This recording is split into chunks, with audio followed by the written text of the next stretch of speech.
Welcome, one and all, to this house of worship. This is the day we have been given. Let us rejoice and be exceedingly glad. So, Bill, where are we now? We're in the parish hall. The parish hall is the fellowship hall space that's used for First Parish's social events. Some civic organizations use this space for functions. It's equipped with a kitchen, a parlor, and a second floor. The First Parish youth use the second floor as their own space for their religious education activities. There's a basement below with some function space as well. The building's basically a wood frame stick building. It was built in 1870. Okay. It was originally built by and used by Milton Academy. Oh, so the building we're in, this building right now, was used by Milton? It used to be used by Milton Academy. What did they use it for? I'm not entirely sure what they used it for. I know that they used it up until about 1890. And as rumor has it, the building became a convalescent home up until around the turn of the century. And I've also heard that Civil War soldiers were treated here in this building. From Milton served in the Civil War. Okay. It's got an extraordinary history. It also was not always located in this spot. I'm not exactly sure where on the property it was located, but it was moved to its current location at some point. The building was not always this size. It's been added on. The kitchen is a new addition, and this room was extended from 36 by 26 to 36 by 36 in this century, in the 1950s. All right, very good. Thank you. Bill, tell me a little bit about this picture. It looks familiar. It should look familiar. It's a picture of a one-room schoolhouse on the Forbes property before 1920. This building was moved to our property and renovated to be a miniature version of the meeting house and has been since called the Children's Church. And what's the story behind the Children's Church? Well, in the 1930s, there was a much beloved storied minister, Vivian T. Pomeroy, the Reverend Vivian Pomeroy. Tell the folks at home right here. Tell them about it. Go ahead. Well, Vivian's wife, Mrs. Dorothy Pomeroy. So Vivian was a male? Vivian was a male. Okay, just want to make that clear, okay. Vivian was a very much beloved minister here. His wife, Dorothy, was in charge of the children's religious education program and worship. And she had this dream, a vision of having the children conducting their own worship services and having their own space. The church was lucky enough to count among its members the Forbes family. The Forbes family had this building on their property, and this is the Forbes family that we in all Milton have come to know as the China traders. They donated the building, and I think that I believe that they financed the move and the refurbishing of this really kind of old, dilapidated building. I mean, this is during the Depression in the 1930s when they brought this building over here, and you know, it's a typical Yankee sort of thing. They didn't throw anything away. It wasn't like our society today where we just tear down and build new. They did a frugal move of an old building and turned it into the Children's Church. Excellent. Okay, well, we're going to have to show the folks the Children's Church. Sounds great. Okay.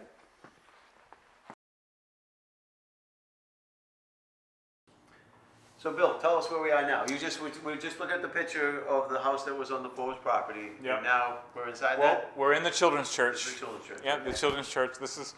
Doesn't look like the dilapidated building that was in that picture. It's not. It's an adorable space. The kids really love the uniqueness of having a place their own. The steeple, so when you see the shot from outside, folks, you'll see the steeple. So it was made to mock or to mimic the meeting house. Exactly. Not mock. That's Mimic, copy. it's a miniature version of the meeting house. Yeah. Whatever. Now you see the glasses. It must be that old light glass because if you look at it, you can see like the wavy. Well, I don't know what that's called. The windows are original to 1937. Yeah, okay. Nice. All right. That looks pretty good. Thank you.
you look at the property, I think it's probably pretty important to point out that we've got 18 mature trees on the property.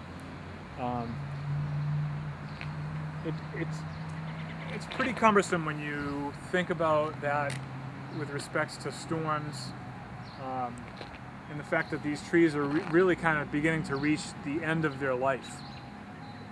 They do require a pretty substantial maintenance, and we are going to have to take some of the trees down. And so here, we're back here, we're at the rear kitchen egress. We have done some repairs here just to make this egress safe. We're looking here at the back side of the link. I think it's important to note that we have repainted all of the exterior of all the facilities over the last 8 years. And the link, which was probably in the best shape to begin with, having the fewest amount of coats of paint on it, will probably last a lot longer than the other spots.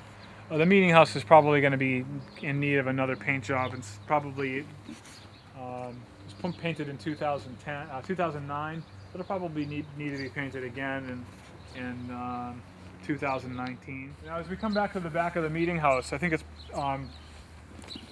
this is a good example, Brian. If you could get a shot of the second-story windows from over here. Sometime in the next 10 years, sometime in the next 5 years, we're going to have to address the second-story windows. They're basically, these are the windows that were part of the second floor of the meeting house, which was a gallery that went all the way around. And they were basically just boarded up with some sheathing and had decorative shutters put on them at the time that they removed the galleries more than 100 years ago. And they've largely just been left that way and painted over, and they've had some chicken wire that's put over them to keep birds out. And but I'm afraid that they're in very, very grave condition at this point, and we will have to address replacing the sheathing and the shutters at some point.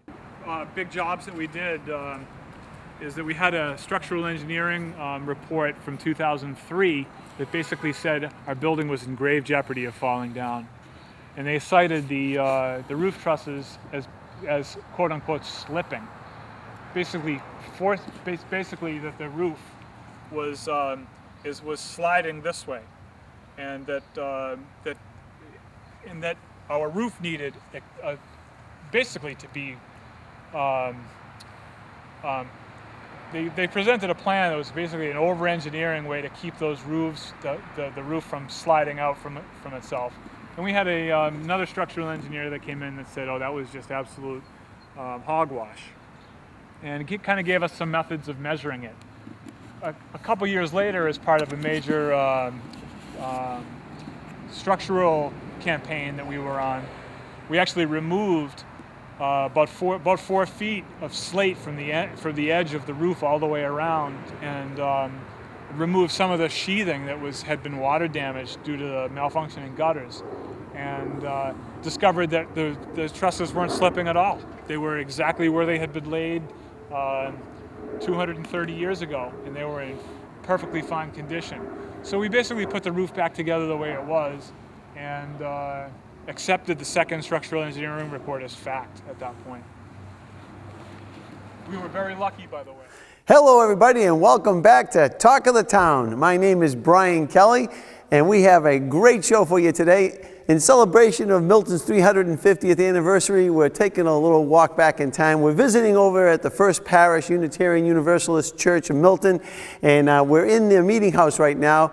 And so I'm here with some of the members of First Parish, and we want to talk a little bit about the history and about this one of the oldest buildings in Milton today, isn't it? That's I don't know. I'm here with Roger Gray. Roger, welcome to the show. Good to see you, Brian. Thank you. Bill McMillan. Oh, Bill, how are you? Brian, good to see you. Now, Roger, you grew up in this church, didn't you? I did. I did grow up in this church, And so you spent a lot of time in these pews. So we're in the meeting house, right? That is correct. Can you tell us a little of the history? What number meeting house is this? This is actually meeting house number 4. Now, this church was here before the separation of church and state. Is that correct? That is correct. So this is called a meeting house for a very specific reason, as with many old churches in New England. they were the meeting house because it's where town government was held originally in the town, prior to the building of town hall. Now, if you're watching this show after the town meeting, you already know about this, but what's going to happen this year is they're going to have the first night of town meeting held here. That's right. Is that correct? On May 7th. That's Just as correct. kind of a celebration of the past. That's right. And they're going to actually do a town meeting, and the meeting members are going to be lined up, and we'll be able to just squeeze in. And they're going to get to sit in those pews with all their fellow loving town meeting members that they care about so much, right? We're hoping the fact they're in the meeting house, it stays peaceful. Now, I did read a little piece back in, I think it was the third meeting house. They used to put the single men on one side, the single women on the other side. They'd put the boys in the back, and then the selectmen would select an adult to sit with the boys in the back. That is correct. Now, and then they did a rating system, I read, that the people who contributed the most money got the better seats. That's correct. So the more you gave, the closer you got to sit to the front of the church. And it was a bit of a status, and the church pew doors were numbered, and you would get to pick which one you wanted to sit in based on your donations. So there used to be literally a tax, if you would, for every member of the congregation and their family for each pew that they sat in. The closer you were, the more you paid. And that's how the church was supported. And actually, it was supported by everyone in the town at one That's time. right. That's right. And when did that stop? Ooh, Bill, I don't know. Do you know when that started? Like 1835? In the 1830s, the church, the town moved to Milton Academy to do their town meetings. Yep. And the church assumed ownership of the land. And that had to do with the split, with the congregational split, because the Dedham decision came out in, I think, 1825, around there. And so I think it was soon after that that the town decided that the church had to stand on their There own. were a lot of big transitions. They didn't have to. Yeah. Yeah. So, and so we did a pan, and so the Congregationalists went across the green and built the church over there. That is correct. They did. And Bill, you told me something earlier, but something happened there. Tell me about what happened there. There was a little change in the placement of the church or something. What happened? This is not absolute. So if you're a member of the Historical Society and you want to contest this, Feel free. send a note to Bill at, no, Word on the street is the word on the street. that when First Congregational Parish in Milton, which was what the church was called at the time, divided, and the Trinitarians went and built a church across the green, and the Unitarians stayed here. That once the Congregational Church built a building that faced Canton Avenue, the Unitarians here moved the church that was facing Thatcher Street to face Canton Avenue. Because that was the more prestigious street at the time, I guess. Thatcher might have been Perhaps. earlier, and then Canton Ave grew. So Perhaps, but I also believe that the Unitarians at that time built a bigger steeple. oh, it was like one-upmanship kind of a thing, huh? Exactly. Oh, It my was a pretty goodness. turbulent time. Turbulent times. But I hear that once a year the two congregations get together for a unity service or a joint service. Is that true? That is correct, and we also switch churches once a year as well. So Has there been any, battles or conflicts or problems with that? over the fortunately years? not, no. It's Good, all, good. It's all peaceful now. The past is behind us. We've long since buried the theological hazard. All right. Well, tell the viewers at home a little bit about this meeting house and what you know about it. And Sure. The meeting house itself, it is used to have, one point of reference if you will pan around later, but it used to have a gallery all the way around, a second floor, if you would, a balcony that hung throughout the church, and the ceiling was much higher. And when the congregation began to dwindle a little bit in numbers and the gallery began to fall in disrepair, rather than repair it, they removed it, lowered the ceiling a little bit, and that's why when you look from the outside of the church, you'll see that there's two sets of shutters above the light and below, and only one set of windows. So there used to be twice as much light coming in, but they closed them up, but from the facade for the outside, they kept it looking the same and have the windows down below. The building has been altered significantly in the 1830s, 1850s, 1870s, 1890s, and then again, most over the last decade. Bill, when they turned the meeting house, obviously there must have been some reconstruction or some changes made. So what are some of the things that you've heard happen at that time? Well, we've seen drawings. Okay. And we have drawings in our possession of what it looked like when it was original. And we know that when the meeting house faced Thatcher Street, Okay. that there were external staircases on all sides. Really? Yeah, I mean, well, they had to access the galleries that They we had didn't just have mentioned. elevators? No, but I'm sure that OSHA was here and monitored the construction. But so the pulpit area is not Don't original. know what a pulpit is. This is the pulpit. Yeah, this is the pulpit. It's Okay. not original. It's not original to 1787, and but it was likely made out of recycled materials that were here on site. Some of the external stairwells additions, they're kind of like a shed addition to the building, are believed to have been recycled and exist in houses that were built on Thatcher Street. Do you have any in your house? I may.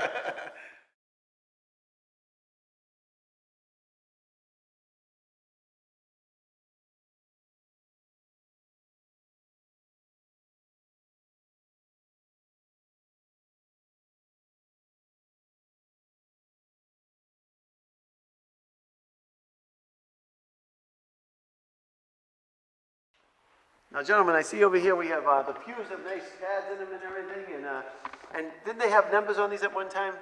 They did. The doors had numbers. We just went through a process of repainting the entire inside of the meeting house, and the doors and the pew numbers need to be put back on. So if you're a Hansi stenciler, we'd love to have you do it. So folks, you hear that? If you have a good stenciler, we can give you credit for doing an awesome job in here. Now, something tells me years ago, of course, this wasn't a heated meeting house. It is today. So what was one way that the members of Milton, the residents of Milton, when they came to service, kept warm? Do you any secrets about that? Well, the reason that they're box pews is that people needed to bring a bucket of coals with them, and to contain the heat, they sat in box pews. The folks that came to church in those days essentially owned, it was almost like a condo. They could decorate and paint them the way they wanted to.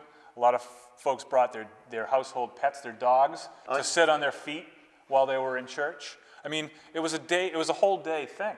They came and listened to a 3 or 4 hour sermon in an unheated building in winter. But it was probably warmer than home, so. It could have been. Or the barn that they were working in during the week, so. But there's some extraordinarily powerful founding father type folks that came to this church in the middle of winter and sat in these pews. All right. Bill, tell us about the clock. Well, the clock was donated or presented to the church by E.H. Robbins, the Honorable E.H. Robbins, who I believe is a relative of a former minister, Nathaniel Robbins. Is that what Robin Street is named? Who Robin Street is named? It could very well be. I know Guile Road. Guile was a minister here. Yep, and Thatcher, Peter Thatcher with Thatcher Street. We believe that the clock is original to the meeting house, 1787. And does it have an ever-ready battery? They're going a long time. The clock is not electrified. It is set manually on the face, and it ticks. It runs by a weight. I think that the weight is probably about a 7-pound weight that gets cranked up once a week. It lasts about 6.5 days. 6.5 days. So Yep. On the 7th day, you shall rest. Perhaps they were trying to get it to run for 7. Including the clock. I don't know. And we have the quiet loft, so let's go up to see the quiet loft. That was good.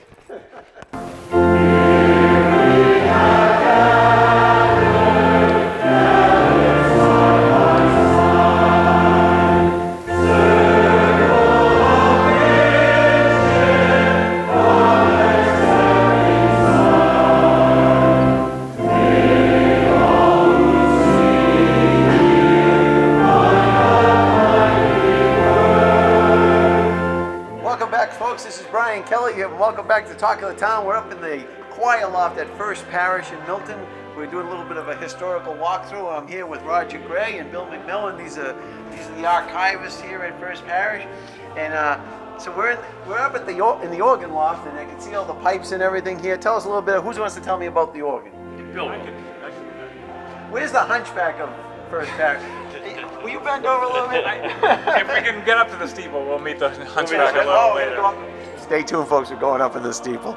Okay, go ahead, Bill. This is a pretty impressive organ. It's a 3-manual, 43-rank Schlicker organ. Made out of where, Bill? I think Buffalo, New York, yeah. And it was installed here in 1958. Okay, I heard that to replace this organ today would cost close to $2 million. That's probably pretty accurate. I'd say 1.5 to 2 million. I suggest you don't break it. We try not to.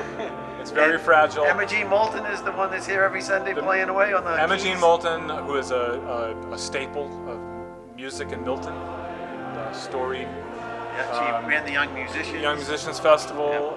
She worked at the Parkway as an organist there a long while, and she's been here for I think almost 25 years now. More than 25. We had a celebration, I think a year or two ago. She's the music director and organist here, and she plays this just about every Sunday. Well, we'll put some clips in, folks, of Emma Jean playing so you can hear this beautiful organ in action. Yeah, the organ was actually provided by through a fund that was set up. The Chase Fund, right? Yes, it was. So it was. What's this say? It says the organ is given in loving memory of George Wigglesworth and Mary Wigglesworth by their daughter Anna Wigglesworth Chase in 1958. Man, oh man, what a country, huh? Yeah. There's a fund that's set up, the Chase Organ Fund, To help maintain it to and help things like that. maintain the organ, and it's a significant amount of money. Okay. Well, great. Well, you think the Hunchback is up in the steeple today? Let's go see. Let's go check it out. Mike, Mike Lynch is here from Milton Cable filming for us. Are you afraid of heights, Mike? We're going up now. You ready? I'm good. He's good.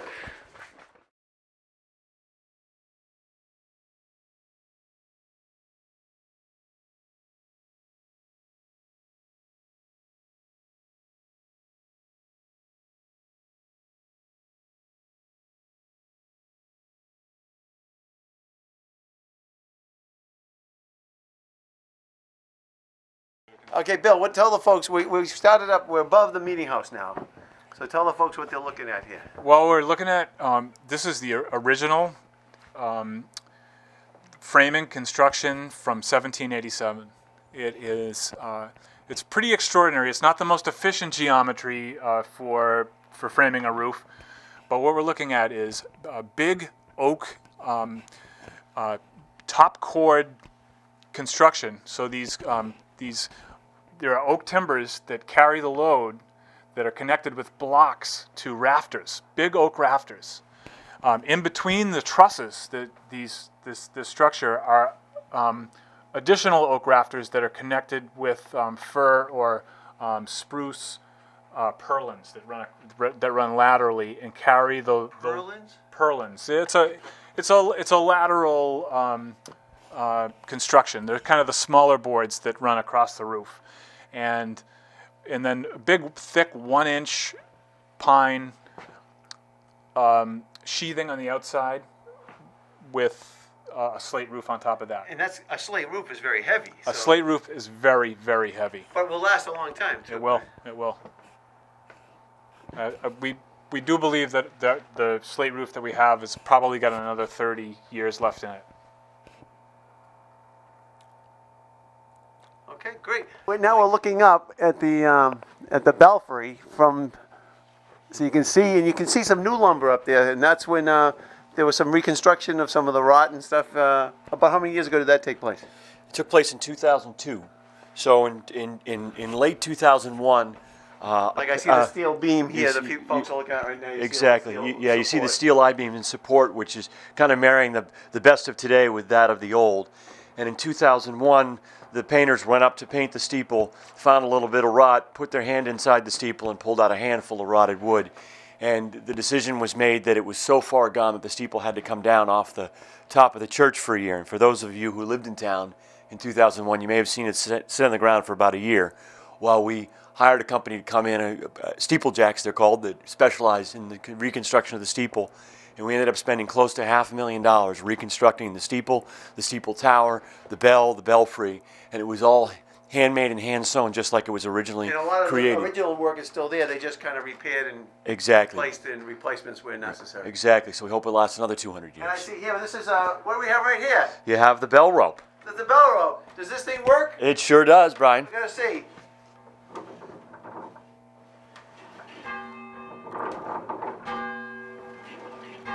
You hear anything? Oh, can you hear that at home?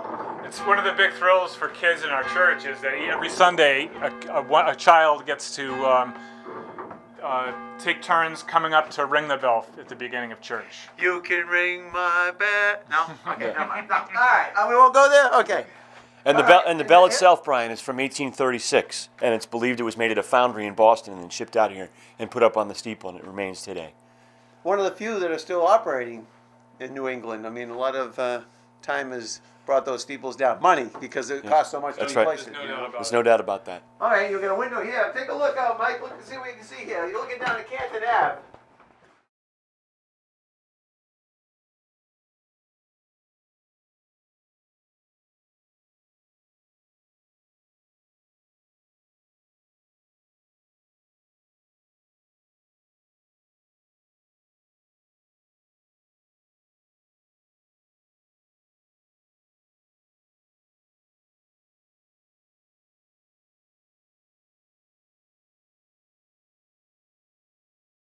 Okay, folks, we're up in the bell tower of First Parish, and this is a mechanism here that runs the clock on the outside of the building. Is that correct? When you drive by First Parish and you see the clocks, The four faces.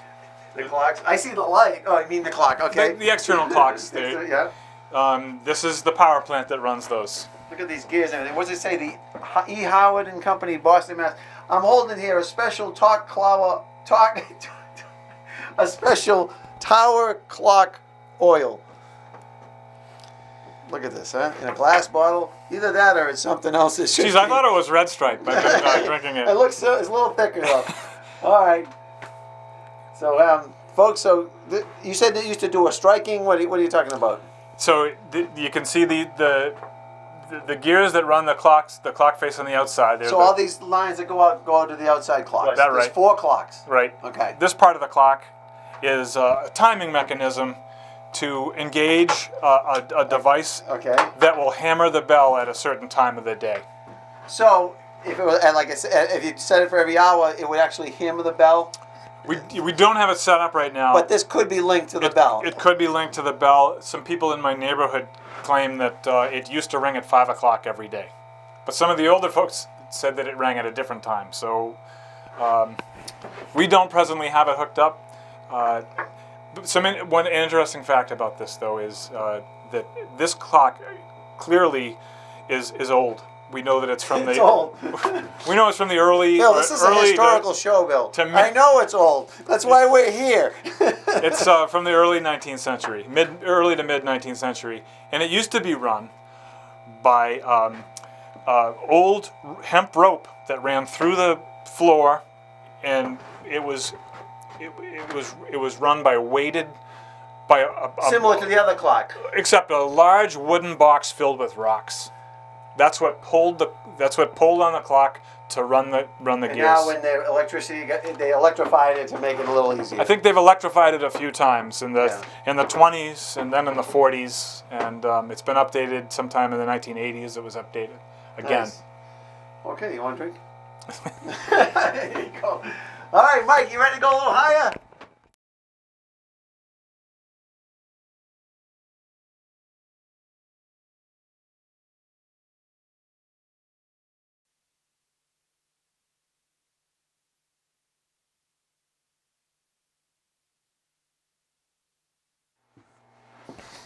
Gentlemen, we keep going up. We're up even further now. We're above that room that had the mechanical device to run the clocks. So I can see you looking around. You can see the mix of the old and the new timbers. And this is what's right above us is the bell? Is the bell. Exactly. And so That's your daughter's name, Isabel. Isabel. Isabel, right up. Is there a bell right up there? One of the things you'll notice is when we did the construction, we tried to marry the old and the new, so you get the peg for wood, but you also wait, would you say that? Say that again. Say that into the mic. We attempted to marry the old and the new when we did the reconstruction, so you can see we continue to use peg and board, but also the bolt and modern technology to hold it all together. Okay. Very nice. So now we're going to go, folks, stay tuned. We're going up and out right now. There's a quick way down. Hello, everybody. My name is Brian Kelly. I'm here with Bill McMillan and Roger Gray from First Parish, and we're doing a little historical tour of the meeting house. And this building was built what year? 17 87. 1787. Installed there. And we're up in the Belfry. And so this is it, folks. If you've never been up here, here's your opportunity. You got a video tour. And let's see if we can make some noise here. Oh, man, jeez. Scared the living bejeebus out of me. Wow, that's loud up here. Okay. So, folks, take a look around. And so I'm glad they kept this intact. What a nice asset Beautiful. for the town, you know? It's beautiful. Yeah. It would have been easier and cheaper just to cut it off and cap it, but what did you say, $250,000 and $500,000. $500,000 To rebuild, yep. Wow, look at that. Yep. All mortise and tenon. Oh, what? Mortise and tenon, North Carolina ash. All built originally as it was framed. And again, the bell is manually operated with the rope that you were pulling earlier. Right. Nice. Man, and that's what kind of roof is this? Is this copper roof? No, this is a lead. Lead flashing. Yep. Yep. Okay. Lead roof. It's checked every month. We come up here just to make sure that it's in good repair. We don't want what happened to the last steeple to happen to this one. Oh, because the roof obviously started leaking and the water got in and caused the rot. It's all about managing the water. It's all about maintenance. That's And it. to maintain your buildings. That's right. Okay. Well, hey, look at this. Take a look around, Mike. You can see some beautiful views. You can see Milton Hospital. You can see the roof. You can see Quarry Hills. I don't know. Do you see a windmill over there yet? No, I don't see any windmill. And you can see the library. We have great views of Blue Hills, the city of Boston. You can see the skyline. You see the solar panels on the town hall. The gazebo.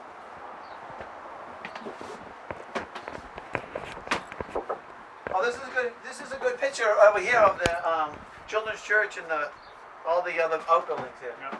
Well, this is a great view of the campus from here. Gonna rent this today, Bill? Yep. Birthday party? Baby shower. Bill, you're on. What a view, eh, Bill? It's a great view of the courtyard and our campus in general. It really is kind of a unique layout, isn't it? It's the way that it's evolved. It's just really unique, beautiful. So you said this meeting house used to be turned and faced Thatcher Street, right? It used so to folks, you can see Thatcher Street. You get that? That's right. It essentially faced the Children's Church. So the main entrance was facing Thatcher. Yeah, that's correct. It's really nice. We've put a lot of work into the buildings over the last decade. In addition to the steeple that we're standing on, we've re-roofed all of the facilities, painted them, installed new bathrooms, and made the place accessible. And we're really proud of where it's at. Mike, if you look over here, you can take a look at the slate roof of the meeting house. Bill, hand me the mic. I'll pass it around this way. Go ahead.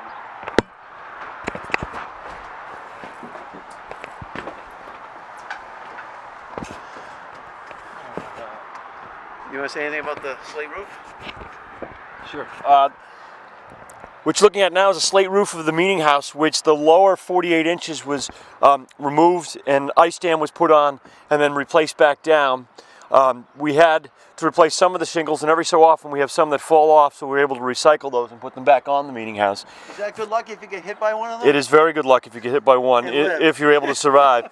All the copper flashing and downspouts were replaced as well as part of a renovation project we did several years ago. I see a fireplace. Is that a working fireplace? I see a chimney over there. Where does that go to? It goes to a fireplace in the back of the church. There's a parlor, and there's a fireplace in there that feeds. But the heating of this is actually done through the furnaces in the basement of the link. How many fireplaces in this building? That's a good question. There are 3. There's one in the parlor, there's one in the minister's office, and lastly there's one in the parish hall.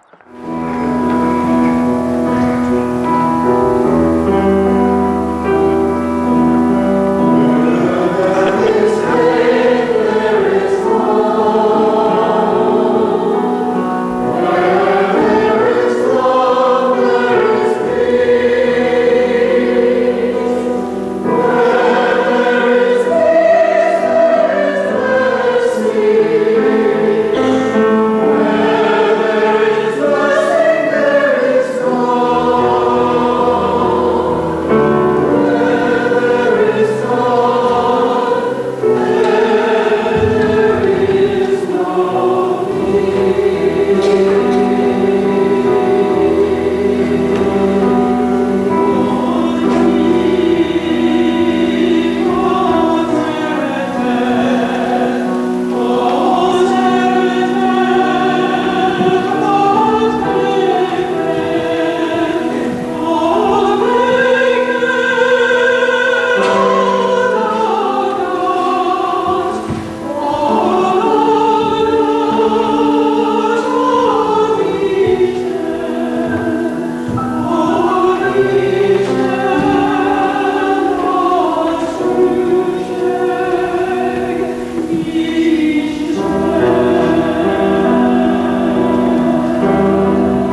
now is the basement of the meeting house. We're underneath all the pews.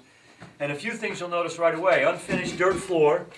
And for the pillars, you've got pieces of old beautiful Quincy granite that were used, as well as an old pillar that we removed when we did some renovations, but we didn't have the heart to throw out. That's an old cedar tree. So we kept it.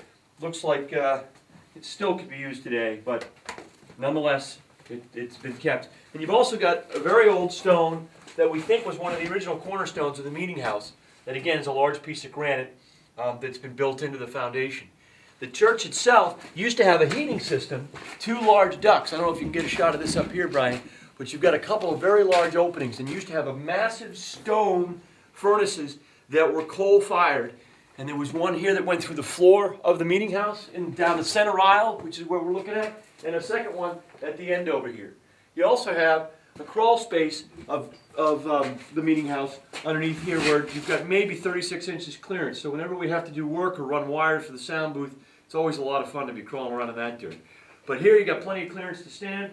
And also you can see that when we did some renovations over the past years, we've added some new concrete footings and pillars to hold the church meeting house floor up when we had the renovations done. And Bill, is there anything else we want to mention down here? What's this room over here? That is actually the room for the organ. So in here is the baffle for the organ that creates the air that then creates the noise inside the organ pipes. So within the room itself, you can see the baffles. That's the blower that creates the organ.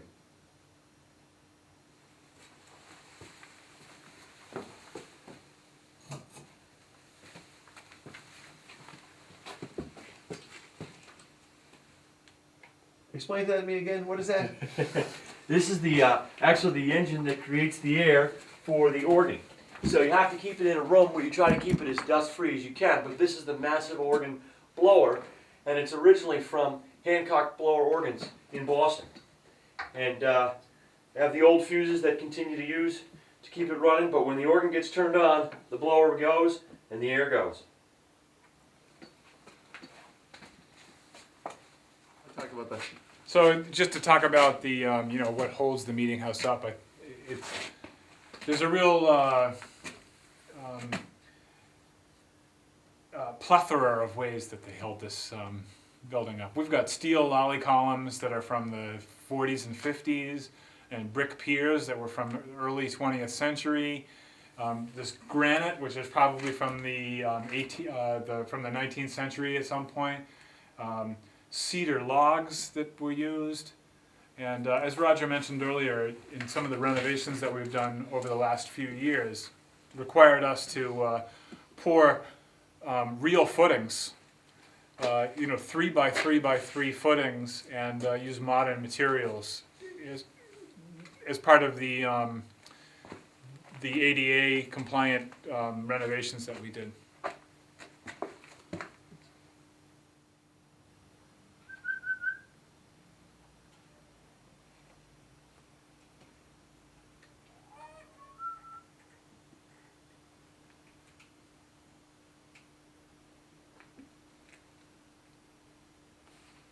Some really... Hey, Roger, can you bring that light and point it down here now? Point it way down that way. I'll do my best. I don't have much cord here, my friend. Just turn it that way. We can see a little. Kind of a really interesting thing about the construction of this floor above us is that the pews are elevated a couple of inches off the regular part of the floor. So where you're panning now is just the regular floor level. But for some odd reason, the pews were built up 2 inches higher. It was probably due to some kind of visibility thing, but it's such an intricate, it's such a nonsensical and yet intricate construction thing that they did that it really limits How far us. can you go down there? That goes all the way to the back? It goes all the way to the back. Yeah. There's access that actually gets you right up underneath the pulpit. Down I there. see light down there. Yep, there's a cellar window right just to the side of the rear exit. There's a rear exit down there? Not in from the basement, but from the from the main floor, there's an exit door. Come on, Bill, let's walk down as far as we can. You got the mic? Yep.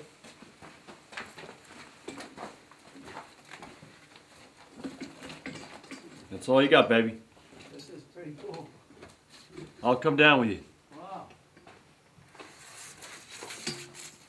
You can see this ladder There's here. like a little room there. You can see this ladder here goes to space that's right above us here. Like a hatch door, a trap door of some Yeah, sort? there's well, it's an open door. There's actually no door there. Wish I had a light, I'm sorry. Um, You got a light on your thing? I do, Oh, I no, do. no, the camera's not gonna see it. no, I know that, but Was I'm this gonna light show you. work Here, right here, Bill? Brian, Is this Brian. work? Does this turn on? Brian, this takes you right up underneath the pulpit, right here. Look. Wait, does this turn on? You might- There's a switch here. No, it's not plugged in. Yeah, it's if there's an extension cord, which there doesn't have to be. Wow, and there's a little room back there. Yeah, it's the water for the bathroom and access. But this takes you this right here, right above you, takes you into underneath the pulpit. Oh, look, look. Oh, yeah. It's just a little hole right in there. Here, you want to use here? Hold on to my phone, so you can point it in the direction you want to see. It's like a little room there. Yeah, it's pretty cool stuff.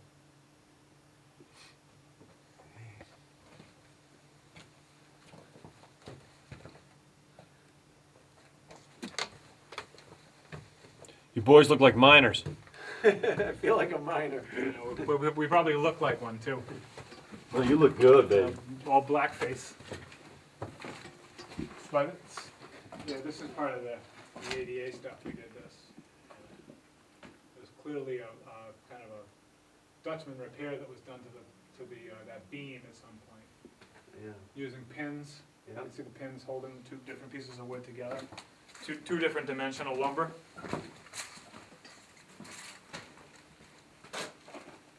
And then, Roger, you can turn the camera and get that door.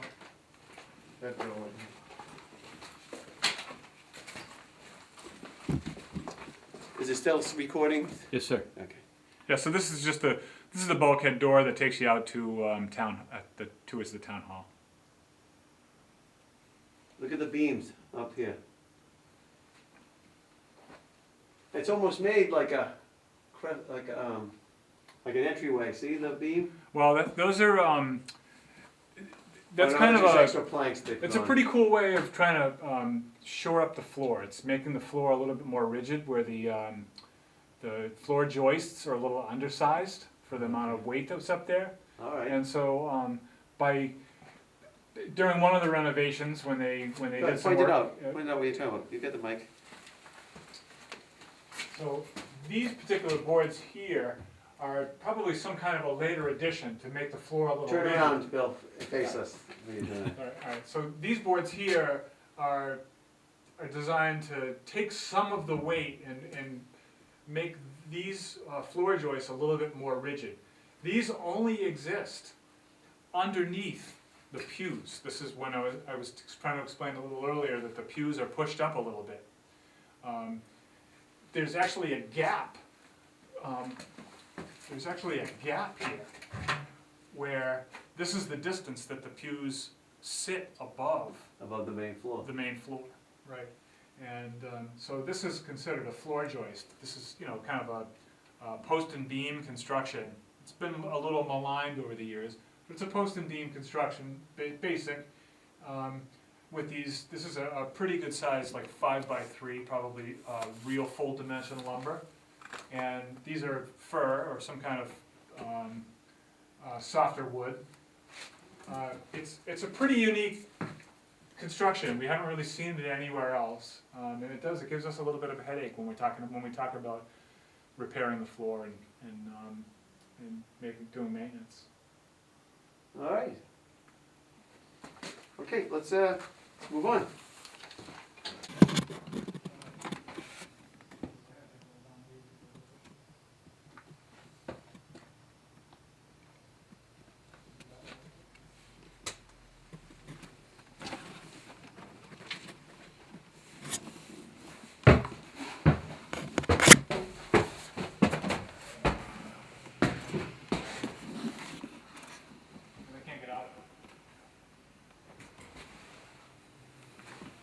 You'd need a 35-day month to get out of that.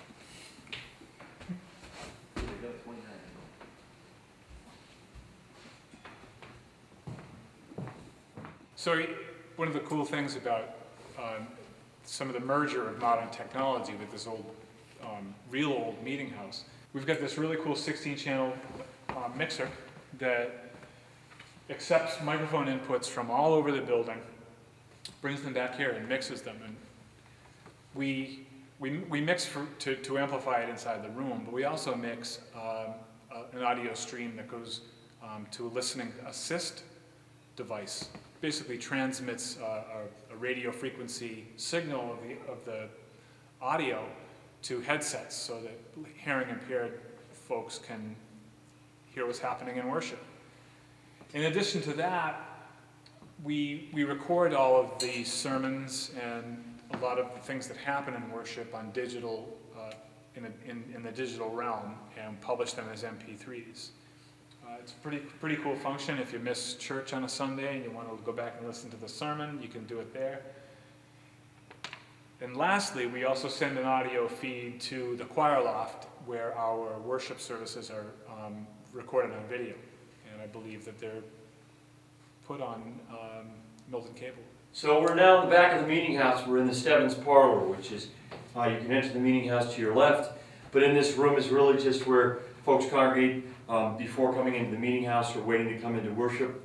Has one of the 3 fireplaces we mentioned earlier in the church, and this is the Henry Stebbins parlor, as we call it. Yeah, we've got a picture here of Robert Stebbins, the storied minister here from First Parish. He was a preacher here from 1886 to 1924. And Vivian Pomeroy, who we mentioned while we did the children's church,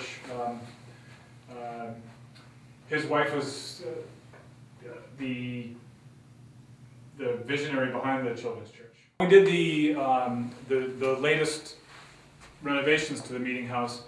One of the challenges that we saw was that anyone in a wheelchair or any kind of disabled persons had to actually go outside and across the courtyard to get to the fellowship or to enjoy social hour in the parish hall. So one of the obstacles for them was to navigate 3 stairs to get down to the link level, which is level with our parish hall. In order to do that, we did install this a lift, an automatic elevator, which allows them to navigate just in a few seconds the 3 stairs.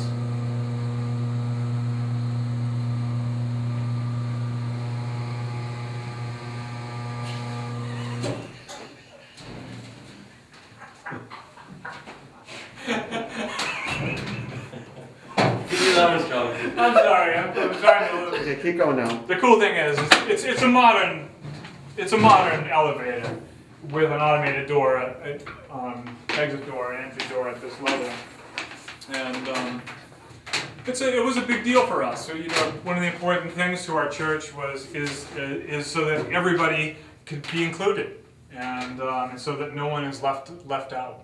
And this was, I think, a really important step in us, living our values, installing this lift. So we're still at the back of the meeting house now with the pulpit just up here to our left, and this is one of our bathrooms, which also doubles as the flower room where we prepare the flowers for Sunday morning services. So Brian, why don't you bring the camera on over here? I'll get them. And you can see behind us is the soapstone sink for purposes of the flower preparation for services, and it's a small bathroom. We just had the floor replaced, sink, and the John's up behind the door.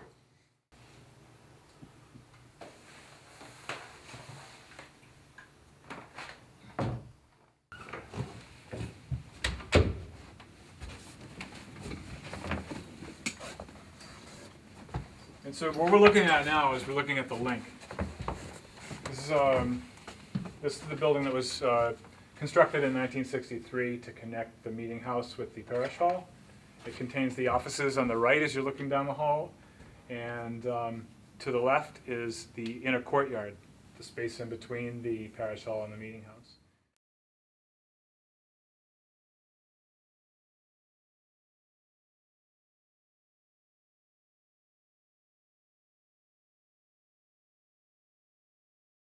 We're in the minister's office. The minister, this is where she works, and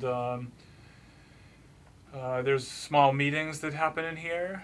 It has a working fireplace. It doesn't get used very often, but it's a nice space.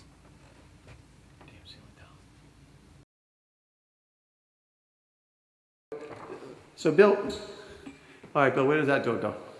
Well, that door takes us to the rear office. So at some point in the meeting house's history, I'm not really sure when, they decided that they would put an addition on where the minister could have an office. Oh, there's a back door. Why don't you go up there into that door, Bill? Here, I'm going to walk around.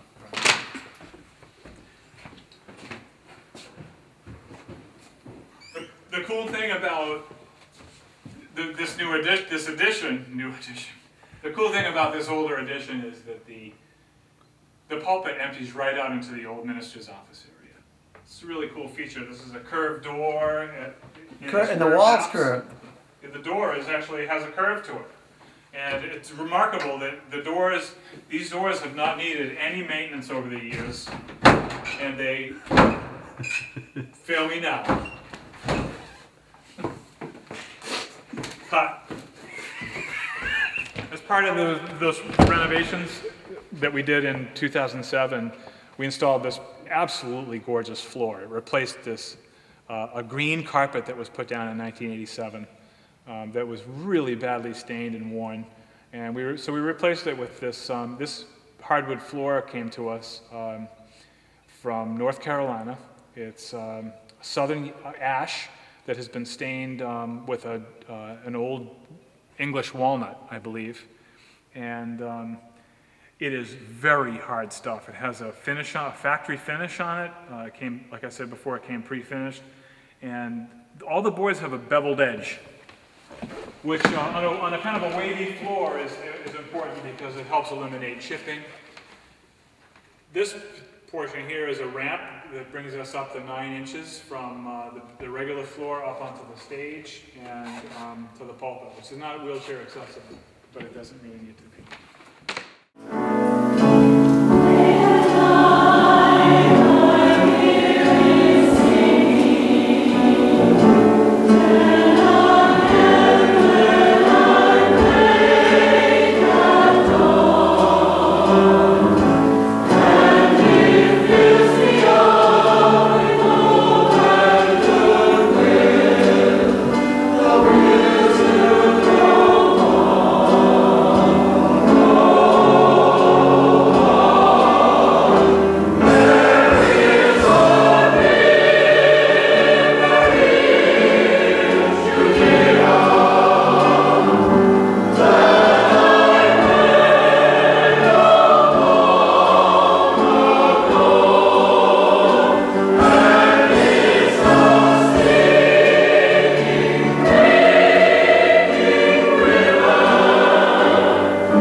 Before there was any kind of audio reinforcement or public address kind of systems, I believe that the circular back had a lot to do with the projection of audio from the pulpit.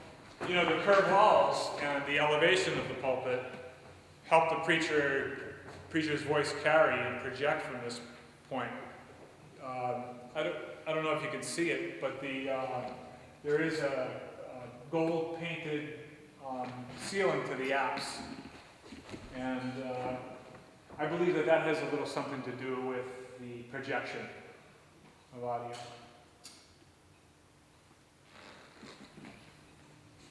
Here up at the pulpit again, as Bill was mentioning, the curvature allows for the projection of voices, and you get a real feel for what it's like for the minister delivering their sermon every Sunday, where they come up to the pulpit to deliver and do most of the rest of the service from down on the riser below. The popular story about a man who falls over a cliff And as he tumbles down the sheer drop, he manages to grab onto a really scrubby little branch that's coming out from the side of a rock. Terrified, he hangs there in space, his life flashing before him, and in desperation he shouts out, "Is there anyone up there?" And to his astonished delight, a voice floats down, says, "I am the Lord God, I am here." "What should I do?" calls the man. And the voice replies, "Let go of the branch, and with my protection you will float safely down to the beach below." The man glances at his feet, at the jagged rocks right adjacent to the beach, gulps, looks back toward heaven and says, "Is there anyone else up there?" So folks, here we are up on the pulpit, right here on Talk of the Town. You can see the nice clock in the back, you can see the choir loft, and you can see the meeting house. This has been a great tour of the meeting house, and we got some old Bibles here, and a lot of things have happened here over the years, so it's quite a historical place, and it's been a pleasure taking a look at it. And I appreciate you and Roger being on the show today and letting the people of Milton have a view of the inside of First Parish. Many people have seen it as they've driven by, but haven't experienced it like they have today. It's a great space. Okay, folks, well, there you have it. We've just toured the campus at First Parish in Milton. We're here with a little historical show for the Milton 350th, and it's been fun. I've been here with Bill McMillan, and I've been here with Roger Gray, and both of them, the archivists over here, since Jeanette Peverly died a few years ago, she was the real historian. That's right. And so now we have to put up with these guys. But you know, hey, they did a great job, and we appreciate it, and it's been a lot of fun. So Thanks a lot, Brian. I just want to thank both of you for Brian. being on Talk of the Town and for all the work you do in the community and for First Parish. So thank you very much. What a country. Folks, thank you for watching Talk of the Town, and we'll see you again soon. Have a great day. Bye-bye.